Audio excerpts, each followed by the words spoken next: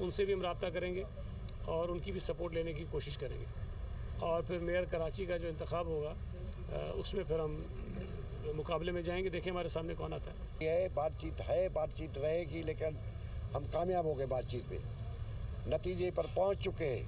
نتیجہ ہمیں یہ میئر کے الیکشن اکٹھے لڑیں گے انشاءاللہ۔ میئر کے الیکشن PMLN اور پاکستان پیپلز پارٹی اور جو PDM کے دوسری جماعتیں ہیں مل کے اکٹھے لڑیں گے انشاءاللہ۔ میئر کی جیت ہوگی، میئر اور ڈپٹی میئر کی جیت ہوگی انشاءاللہ۔ رہنما PTI خرمشیر زمان کہتے ہیں پیپلز پارٹی نے کراچی میں اپنا میئر لانے کے لیے نون لیگیوں کے در پر دستک دی ہے۔ نون لیگ وہ جماعت ہے جو 3 بار وفاق میں رہی پھر بھی کراچی کو اپنا نہیں سمجھا۔ خرمشیر زمان کا کہنا تھا مسلم لیگ نون نے کراچی کے عوام کو احساس محرومی کے سوا کچھ نہیں دیا۔ پیپلز پارٹی اور نون لیگ کا ممکنہ کراچی کے لیے گٹھ جوڑ صرف ذاتی مفادات کے لیے ہوگا۔ کراچی بلدیاتی انتخابات میں ضلع کیماڑی کی 8 UC کے نتائج کی دوبارہ گنتی مکمل۔ تحریک انصاف کو کوئی فائدہ نہ ہوا۔ 8 UC کے حتمی نتائج میں 6 UCs پر PP کی فتح برقرار ہے۔ PTI صرف 2 UCs پر ہی کامیاب رہی۔ UC 1 اور UC 2 پر PTI کو فتح ملی۔ PTI کی جانب سے ووٹوں کی دوبارہ گنتی کے لیے درخواست دائر کی گئی تھی۔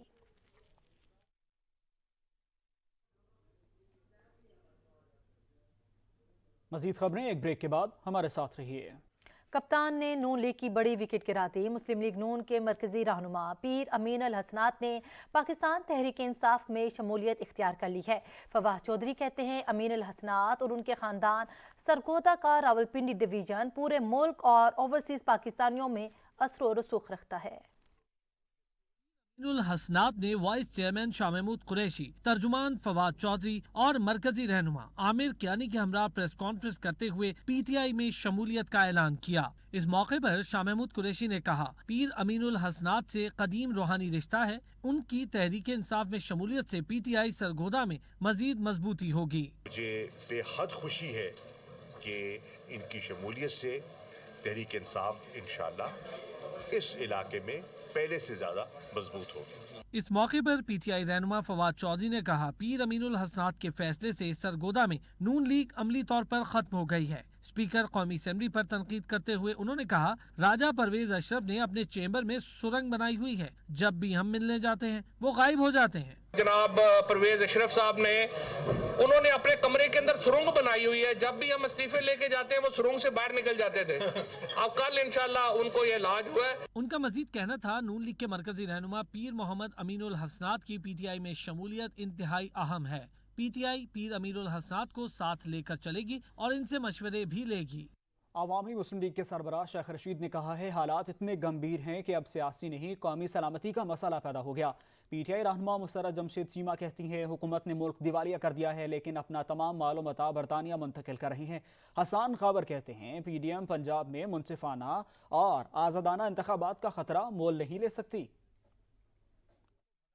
مسلم لیگ کے سربراہ شیخ رشید نے کہا ہے کہ پنجاب کے نگران وزیر اعلیٰ کے لیے جو کھچڑی پکائی جا رہی ہے اور چلمن کے پیچھے جو گھناؤنا کھیل کھیلنے کی سازش ہو رہی ہے اس سے قوم آشنا ہے۔ حالات اتنے گمبھیر ہیں کہ اب سیاسی نہیں قومی سلامتی کا مسئلہ پیدا ہو گیا ہے۔ اسپیکر نے تھوک کے بہاؤ استعفے منظور کر کے نیا سیاسی بحران پیدا کر دیا ہے۔ الیکشن کروانا ہوگا، چوروں کو بھگانا ہوگا۔ PTI رہنما مسرت جمشید چیمہ نے ملک میں آٹے کے بعد پیٹرول بحران آنے کا خدشہ ظاہر کر دیا۔ سوشل میڈیا پر ٹویٹس میں سابق رکن پنجاب اسمبلی نے لکھا ہمارے پاس درآمدات کے پیسے نہیں بچے لیکن اہل اقتدار آج بھی ملک کو دیمک کی طرح کھا رہے ہیں۔ مریم صفدر آج بھی ملک سے مفرور ہیں اور عوامی رد عمل کے ڈر سے مسلسل ملک واپسی سے بھاگ رہی ہیں۔ حکومت نے ملک دیوالیہ کر دیا ہے لیکن اپنا تمام مال و متاع برطانیہ منتقل کر رہے ہیں۔ مزید لکھا امپورٹڈ حکومت نے mission dry clean Salman Shahbaz کامیابی سے مکمل کر لیا ہے۔ PTI رہنما حسان خاور نے ٹویٹ میں لکھا PDM نے جان بوجھ کر پنجاب میں مشاورت کے ذریعے نگران وزیر اعلیٰ تعینات کرنے کی کوششوں کو سبوتاژ کیا۔ اس کی وجہ یہ ہے کہ PDM پنجاب میں منصفانہ اور آزادانہ انتخابات کا خطرہ مول نہیں لے سکتی۔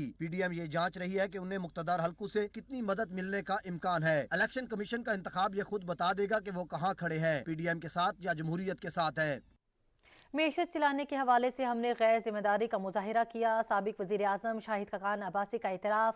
کوئٹہ میں سیمینار سے خطاب میں بولے جب بھی مشکل فیصلے کریں گے عوام پر بوجھ پڑے گا، سیاست سے پہلے ملک کا سوچنے کی ضرورت ہے۔ یہ ملک کی بدقسمتی ہے کہ ہماری معیشت کی بدحالی بھی انتہا کو پہنچ چکی ہے اور ہماری سیاست کی ناکامی بھی انتہا کو پہنچ چکی ہے۔ ایک صوبہ جس کو میرے خیال میں پاکستان کا سب سے خوشحال صوبہ ہونا چاہیے تھا، جس کے وسائل پاکستان کے تمام صوبوں سے زیادہ ہیں، آج وہ پاکستان کا سب سے بدحال صوبہ ہے۔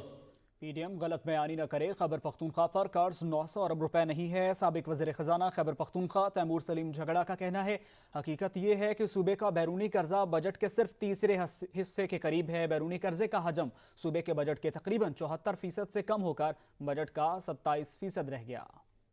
ہمارے اپوزیشن کے بہت سے چیمپئنز بار بار کہتے ہیں کہ پی ٹی آئی کے 10 سال میں قرضے بہت زیادہ ہو گئے۔ جو ہمارے قرضے ہیں وہ 350 ارب روپے، یہ 900 ارب روپے کہتے ہیں، جھوٹ کہتے ہیں، پتہ ہوتے ہوئے بھی 350 ارب روپے، جبکہ خیبر پختونخوا کی ایکچول بجٹ جو ہے وہ 1300 ارب روپے ہے اور قرضے جو ہیں وہ بجٹ کا صرف 27% حصہ ہے۔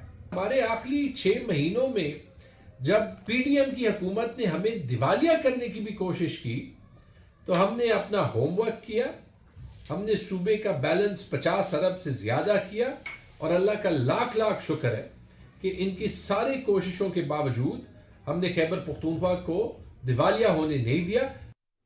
فیسکو نے بجلی کے میٹر لگوانے کی قیمتوں میں اضافہ کر دیا۔ اربن ایریا میں گھریلو میٹر کی قیمت 9,000 سے بڑھا کر 12,660 روپے کر دی گئی ہے۔ رورل ایریا میں گھریلو میٹر کی قیمت 9,000 سے بڑھ کر 10,820 روپے ہو گئی۔ قیمتوں میں اضافہ 15 جنوری 2023 سے کیا گیا۔ سونے کی قیمت 1200 روپے بڑھ گئی۔ فی تولہ سونا 1,87,200 روپے ہو گئی۔ 10 گرام سونا 1,029 روپے کے اضافے سے 1,60,494 روپے کا ہو گیا۔